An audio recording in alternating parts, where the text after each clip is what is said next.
டிவிக்குல என்னென்ன நல்ல திட்டங்கள் இது வரைக்கும் செஞ்சிருந்தீங்க? இது ஏன்டா மெல்ல கேக்குற?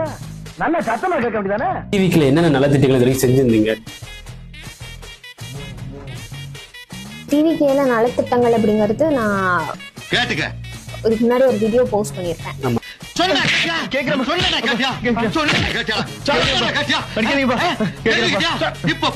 எனக்கு புரியாத சில தவைக்காவினரும் ஆகட்டும் சில சங்கிகள் ஆகட்டும் ரெண்டுமே ஒண்ணுதான், அது வேற விஷயம். இதுக்கெல்லாம் பேர் எனக்கு தெரியுமா? நீங்க டிவிக்குல இருக்கும்போது ஒரு போராட்டம் பண்ணீங்க ஞானசேகர் அண்ணா யூனிவர்சிட்டிக்கு. ஆமா, ஆளும் கட்சின்னு தான் சொன்னீங்க, ஒழிஞ்சு திமுக அப்படின்னு சொல்லல அப்படின்னு ட்ரோல் வந்துச்சு. நீங்க கட்சி பேரே சொல்லல அப்படின்னு. உன்னை தெரியுண்டா எனக்கு என்னென்ன வேலைக்கு எப்படி எப்படி முடிய டைப்பா மாத்துவேன்னு எனக்கு தெரியும். இதெல்லாம் நம்ம கிட்ட வேண்டாம். தவைக்காவினரா நான் இருந்த போது அந்த சைட்ல இருந்து பார்த்த போது எனக்கு அது தவறுன்னு தோணுச்சு.